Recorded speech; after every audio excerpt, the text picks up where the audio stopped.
Steph and Anja's movie review. Steph and Anja's movie review. Steph and Anja's movie review. It's showtime! Ah! Wow, that was exhausting. That was a lot of effort. Congratulations, Steph. Thank you. Hi, welcome to Steph and Anja's Media Review, where we review literally anything. Today, in case you couldn't tell from that wacky intro, we're doing Beetlejuice. Yay. The movie, the musical, everything in between. Yes. Not the sequel, though. No. Although that will be something separate. Yes, if you want to see that, tell us. Yes, let us know.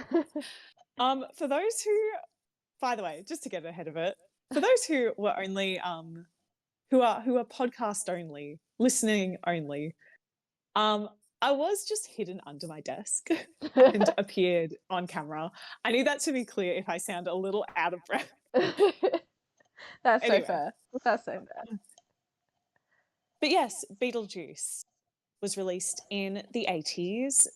It's campy, silly. It's a Tim Burton joint, so it is visually very interesting. And I feel like it holds like a very specific niche in pop culture. I feel like it's definitely referenced a lot more than maybe some people think it is. Yeah. And you know what? It's only growing in popularity. So to kick off, Anja, did you know much about Beetlejuice before kind of coming into this episode? Had you ever watched the movie, been exposed to the music from the musical? Let us know. So I knew Beetlejuice was a thing, like growing up. I knew it was a thing. I don't think I ever watched it growing up, but was aware of it. And then over TikTok, I think it was either last year or the year before, so maybe 2022 or 2023, whenever it was on Broadway, maybe it was. I did get a lot of TikToks about the Beetlejuice musical, which was very enjoyable. I loved those. And it had that like Beetlejuice song. I don't know what it's called, but it's like she goes, Bee, oh, this is gonna be so great, cause that song. Anyone knows what I mean by just saying that little part. But, yeah. So I knew. I saw it, got a lot of like media exposure of it because of that. But in terms of watching the movie, I still don't think I've watched it. I feel so bad. I'm sorry. I ran out of time. Listen, we're busy. We're busy, but don't you worry. I wrote all the plot down, so I know what happens in the story. Fair enough. Love it. For me, very similarly, I think I was exposed to it a lot as a kid, not as a kid, but like growing up, you kind of see it referenced, even if it is just like the like striped suit and being like, oh, cool Beetlejuice outfit.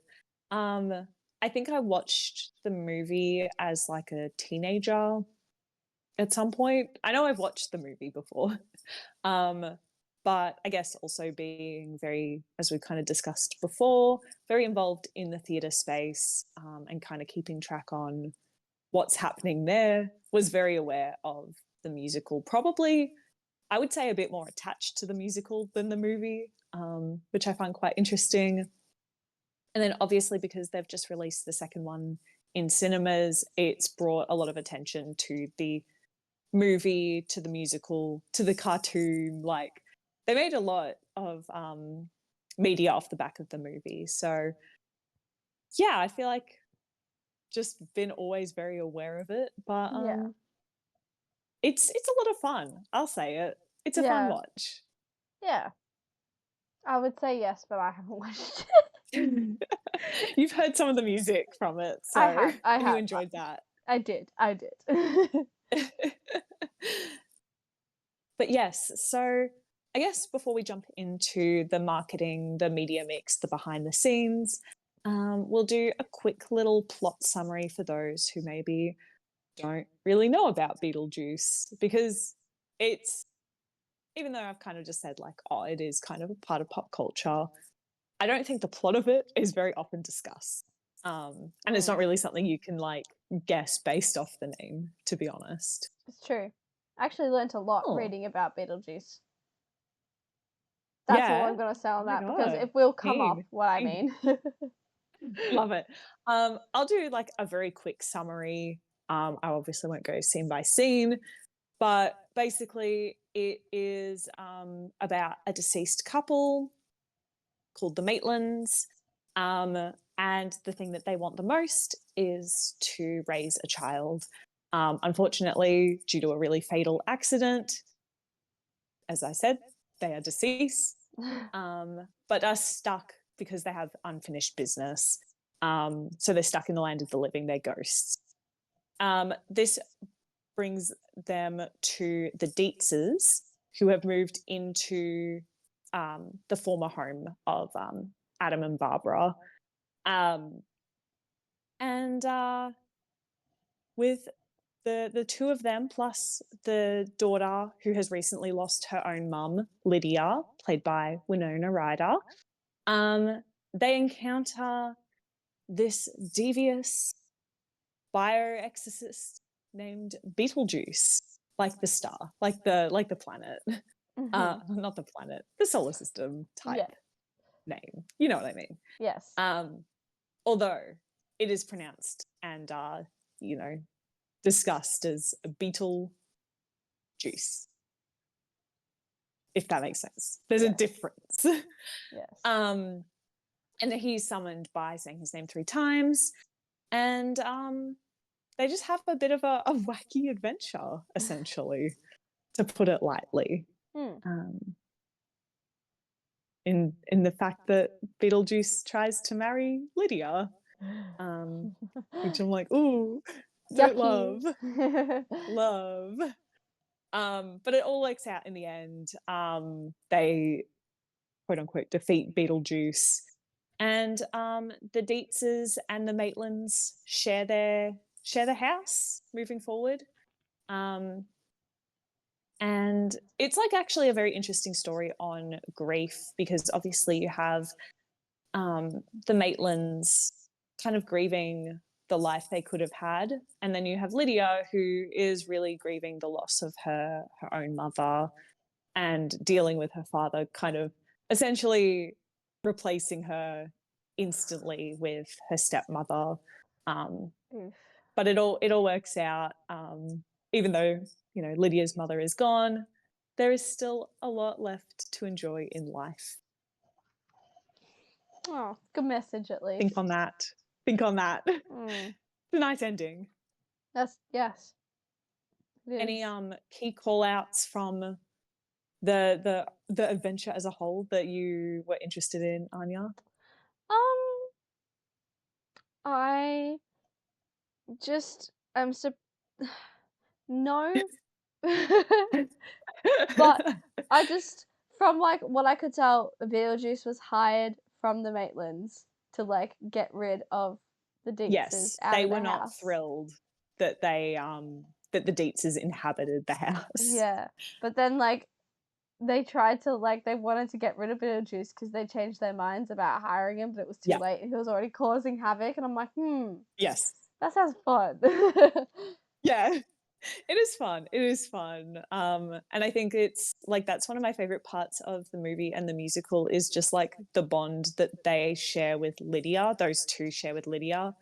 I just think it's really nice. And I saw a theory. I haven't seen the second movie, so some of my knowledge might be off. But the Maitlands aren't in the movie because obviously they're ghosts. Like, I mean, outside of other factors, they'll have aged quite significantly. Yeah. Since the movie. But I saw like a theory that the reason that they moved on was that their unfinished business was not being able to raise a child. And Lydia is a grown up in that movie, so they kind of raised her. And that's why they were able to move on. And I was that like, oh, sense. That's actually sweet. Really nice. Yeah. Which I think is like really telling about their relationship. They're also hilarious. In both iterations that I'm aware of. Well, that's sweet. Yeah. Well, I don't think I have anything else to talk about the plot, But I was surprised to find out that Michael Keaton was Beetlejuice. Oh, interesting. Because, I've seen him in, like, very much action movies. Like, Yeah. he's been in, like, Batman and, like, American Assassin and stuff like that, and then he's just, like, in Beetlejuice. Yeah, I'm pretty sure one of the writers worked on the movie escapes me now, but they worked on a movie together and they were Mm. like, "Do you wanna be this chaos gremlin? Yes. Please and thank you." And Michael Absolutely. Keaton said yes. Hmm. Love it, love it. Yeah, so I was Um, surprised about that. yeah. Hmm. Anything else you were surprised to find out? Anything that you thought was particularly shocking? But, like, the spelling of Beetlejuice, and then, like, because his name is spelled different to, like, what we see. Like, we see Beetlejuice Yes. as in, like, a beetle and then a juice. And then, like, the beverage, yeah. Yeah, and then you see how his name is really spelt, and you're like, "Oh." Oh, what? Oh, okay, I guess. That was Sure, also why not? surprising. Yes. Love it, love it. Yeah. Cool. If nothing else on the plot, I did just want to talk a bit more on the cast of the movie because it's like quite a lot Yeah. for something as big as this. Like you've got obviously we said Michael Keaton as Beetlejuice and Winona Ryder as Lydia Deetz. You also have Alec Baldwin as Adam Maitland, which Mhm. that explains why he's not in the second one outside of aging quite drastically. Yes. Um, you also have Catherine O'Hara, um, who like she was in like Schitt's Creek. If you're not aware, if you don't know now, you know. Um, and then even like the musical cast is quite stacked. Like you can kind of tell from if you've listened to any of the music, like they're all quite good performers. Yeah. Um, I'm trying to see if there was like a stunt cast because sometimes those kinds of things there are. But Yeah. Alex Brightman originated the role, and I don't know what else he's been in, but he is phenomenal as Beetlejuice. He's a very Fair different enough. Beetlejuice to Michael Keaton's, though, which I found quite interesting. Is We've that the kind of Beetle discussed it. I was gonna say, is Hmm? that the Beetlejuice from all the TikToks? Yes, Ah, yes, yes, I like him. he's good. Hey, Yes. um, no, and yeah, it's very, very interesting. Hmm. Because I think the reason that the musical got as popular as it did, because for some context, it actually opened um, on Broadway in 2019. Oh, And okay. then, yeah. And then it shut down because of COVID in Mhm. 2020. Um, but before that, I remember it had like such a huge TikTok presence because like it was a fairly young cast, right? Like a lot Yeah. of there's like a huge ensemble of like kind of teenage, like early 20s actors. Obviously, they're all posting on TikTok. And I think for me, that was kind of like, I remember that being some of the first things I saw on TikTok. Like, I joined in 2019. Mm. So that was quite interesting. That was kind of my first exposure to the musical. And because there was such, and this is kind of now bringing us into like media and marketing, but because of that social media presence, like that is why they were able to reopen the show in 2022. 2022 April. Um, it did close on Broadway in 2023, but there's currently like a national tour Hmm. which started around the same time that it closed on Broadway. So it is like still a very new show, um, but I think it has a lot of potential to last. I think it's based on what I've seen. They did a huge performance at the Tonys. You may have seen it. It's the one where Alex Brightman as Beetlejuice goes, Adam Driver, you killed Han Solo. If anyone has seen that. Yeah. um, yeah, I think just having that brand presence, not just in the theatre space, but also more so online. Yeah.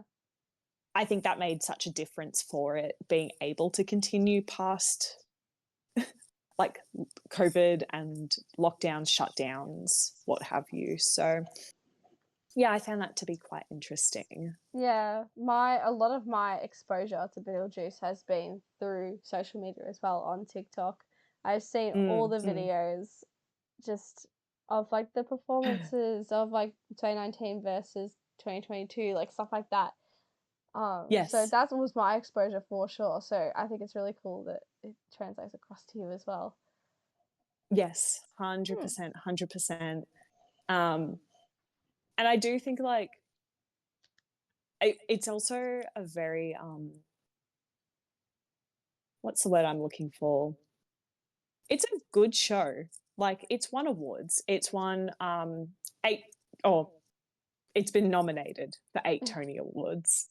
That's still a lot. It's come up against like some pretty heavy hitters. But it was also like one of them was Best Musical, which that's a pretty tall thing to be nominated for. So yeah, I think that's really interesting. So yeah, shout out to the musical.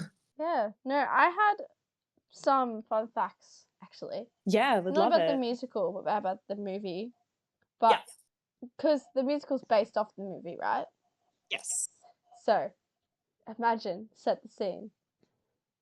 Did you know, sorry, that they went through like a bunch of script rewrites for Beetlejuice, and some versions, right, were very graphic and violent. And there was one version where at the end they had like a mass exorcism of Beetlejuice with like all of the main characters. But then I believe it. Obviously they didn't go that route, but I thought that was pretty cool. Yeah, that is pretty cool. And then also Michael Keaton was not the first to be considered by Burton, but rather this dude named Sammy Davis Jr. And then other people like Dudley Moore and Sam Kinison were also considered by producers before Keaton was suggested. So Keaton was like fourth choice at that. Yeah. You know, which I thought was funny. I love it. But it's really interesting because you can't really, like, I feel like so many people would see Keaton just like think Beetlejuice and see Keaton. If you didn't know about the musical or like the TV show, you just think Michael Keaton. Yeah. Love it. So the movie had a budget of 15 million and they spent 1 million on visual effects, but Burton wanted, like, they used a lot of visual effects, stop motion, replacement animation, prosthetic makeup, puppetry, blue screens, the works, right? Yes. But Burton wanted the effects to look cheap and purposely fake looking for the movie. It's so cool. That's so cool. They had $1 million they spent on visual effects. I don't know if that's a lot or a little in the movie business, but I just find it so funny that he wanted it to look fake. He wanted it to look bad, like fake. Yeah. I think that's kind of like an effect of any like Tim Burton joint. I think stylistically it is really in line with a lot of his other works. I'm thinking specifically like, listeners, if you know, the Sandworm, that's very, very Tim Burton work-esque. If you think about like Nightmare Before Christmas and oh my god, what's the one with the bride?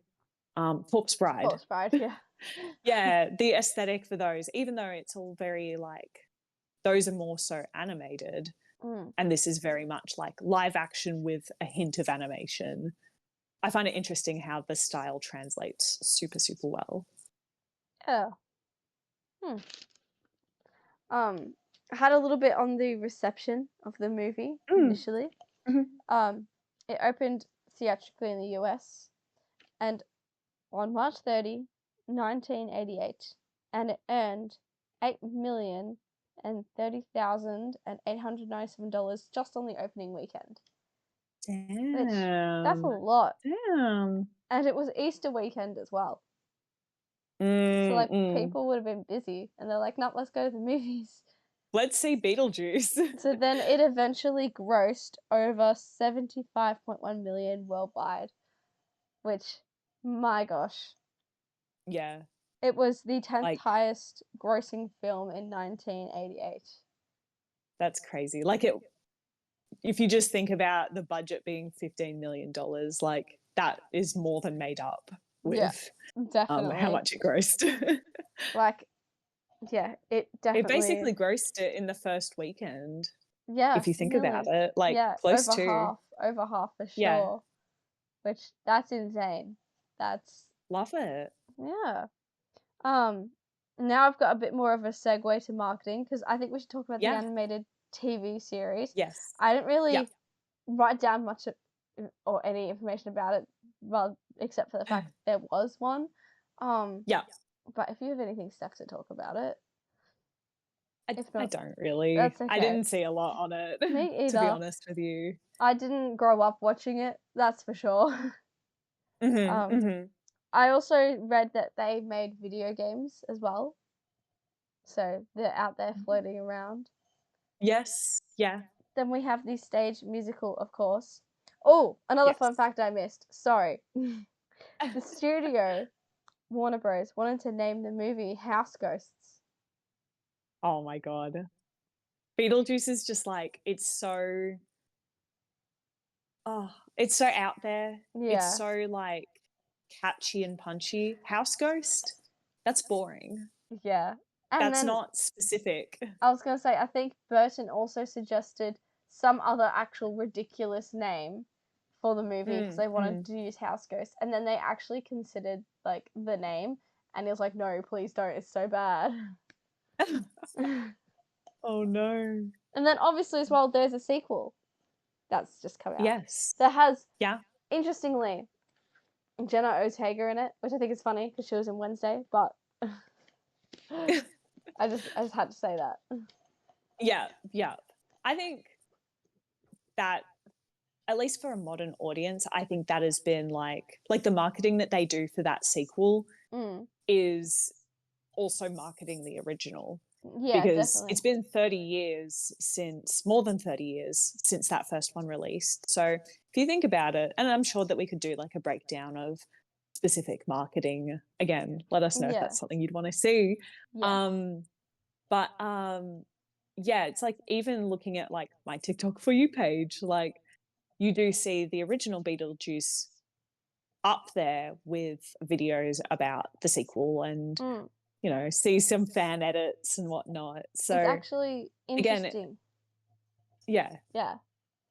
Sorry. I feel like it does just come down to like social media presence being so strong in this day and age specifically.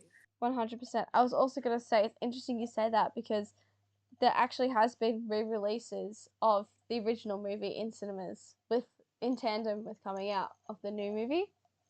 So like the new movie is promoting everyone, like promoting the old movie, like you said. Yes. And they're pushing it further by re-releasing the movie in cinemas so people can go watch it. Experience it. Yeah, I think it's in the US, but yeah, I think that's really cool. Yeah, 100%. 100%. Yeah. Now, I couldn't find much on the marketing, but I found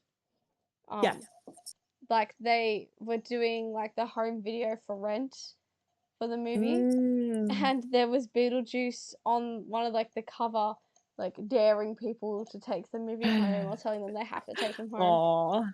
Or otherwise he'll like, wreck his house or something, like Love it. So I thought that was really funny. That is really funny. Yeah.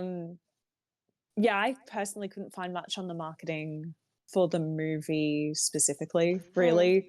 And then for the musical, obviously outside of social media presence, you had a lot of it concentrated on Broadway, and also now that it's on tour, wherever it's performing. So you obviously have like your billboards, your I would assume press ads as well. Yeah, out of home in general.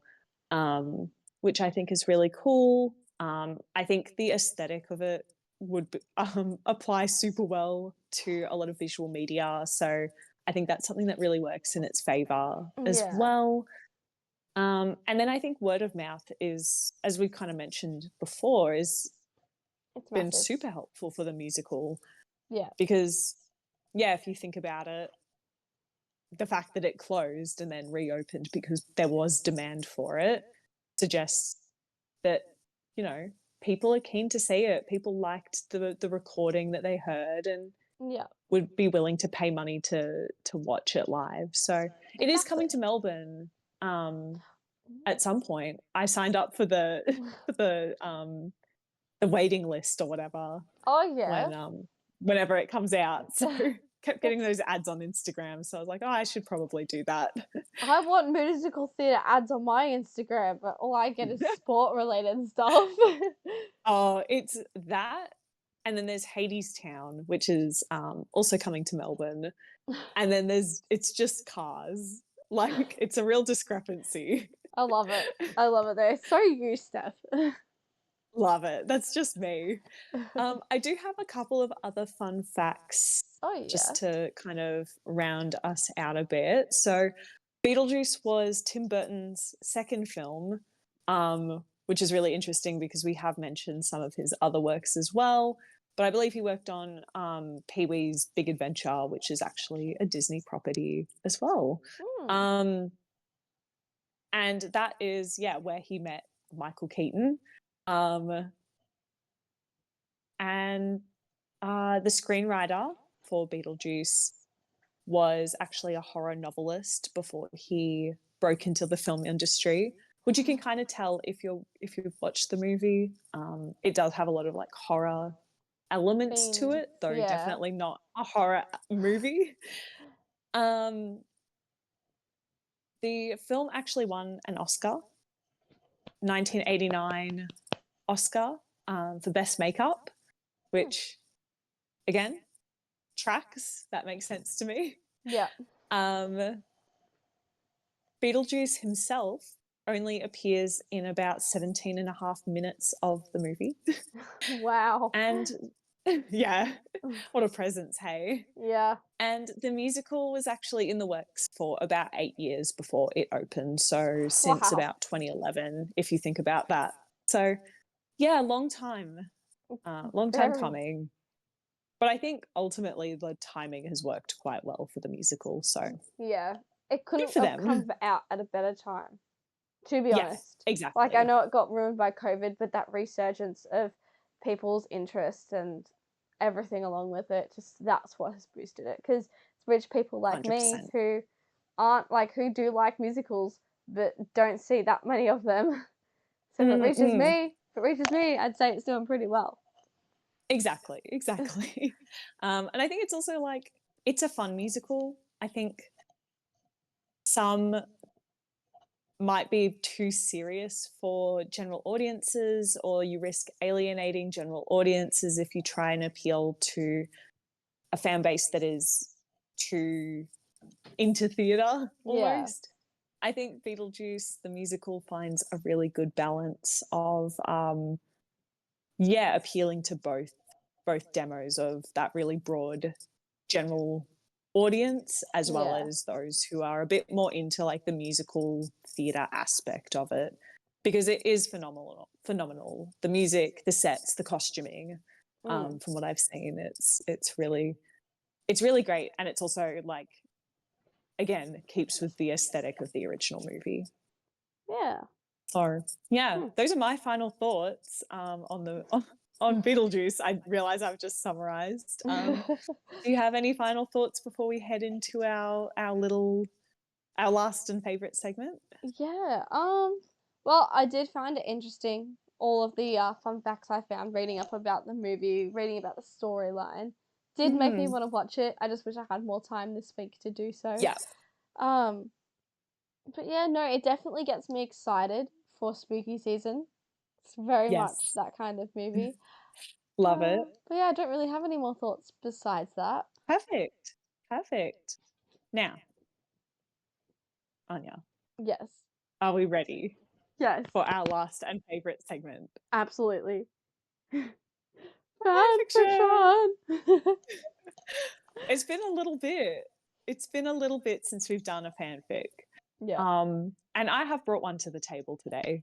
Yay! For those who don't know, this is the segment where one of us will bring a fanfic from AO3 to the table, which we have checked and done a little quality assurance check on it, Yeah. to make sure it's up to standard. And we just talk through the tags, the title, summarize the plot, talk about things we liked, and then recommend it to you, dear listeners.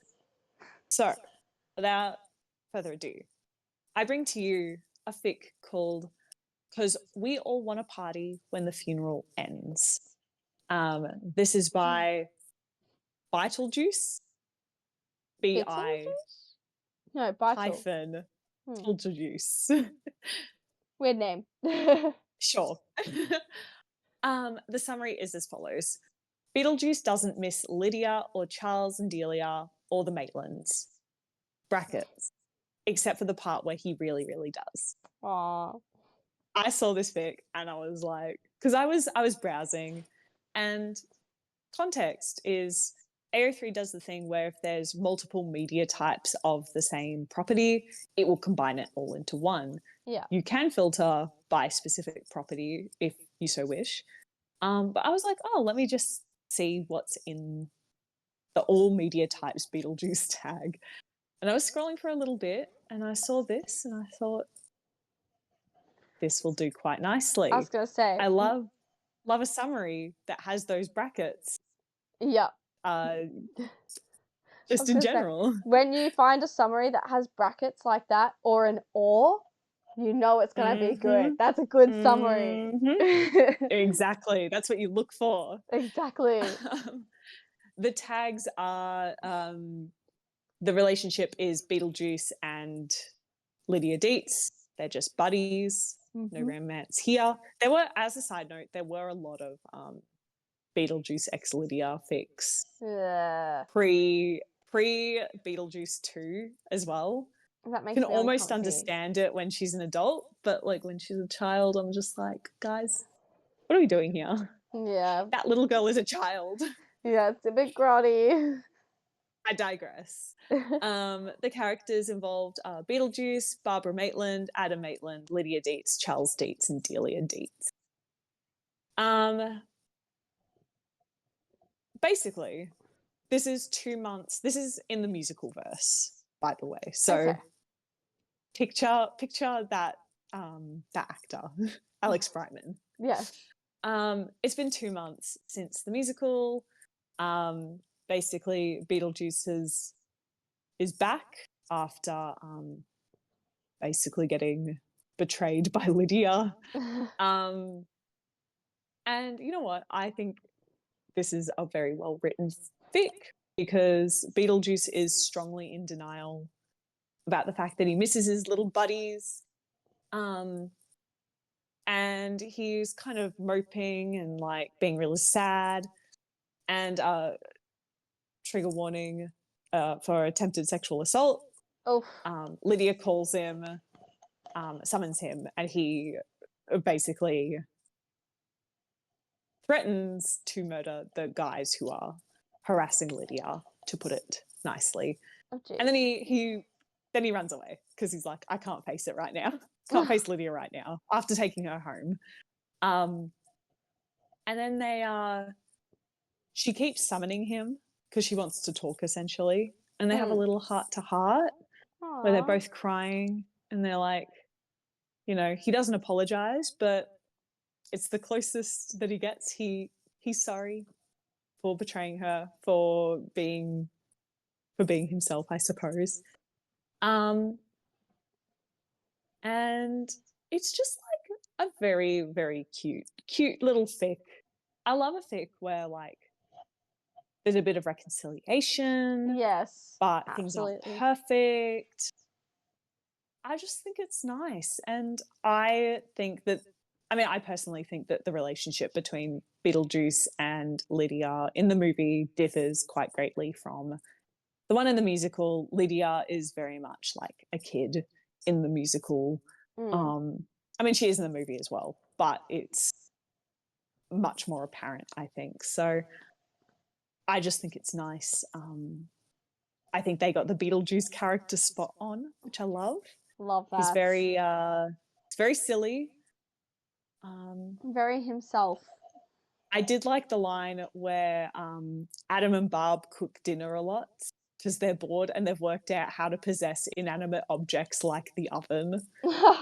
So true. That's so funny. But yeah, just a good fic that I think is in line with the musical verse. Yeah. We love a little light read that just goes down well. Yeah. A one and done deal. Love it. A one and done deal. Absolutely. Anyway, thank you for listening to my fanfic. Yes, it was very fun. Love it. Well, I think that wraps us up, guys, for today's episode. So, if you guys could leave a like and a comment, that'd be really, really cool. With our comments, we love to see anything. Your recommendations, what you had for dinner. I don't know. Did you receive flowers today from somebody? We'd like to know. Summon Beetlejuice in the comments. Oh, that'd be a good one, actually. Do that. So you can, follow us on YouTube or Spotify to get access to this podcast. Pretty easy. We also have an Instagram and a TikTok. Steph and Anja's Me Review, all one word. We're pretty inactive. I'm gonna be honest. They're a little dead. I'm gonna stop being a little delusional saying that we keep posting because we don't. But we do have those social medias, and maybe next week or the week after. Yeah. We might have some content. We might have some content. So keep an eye out. That's for sure. Yeah. But I think that's everything. Yeah. And if nothing else, outro.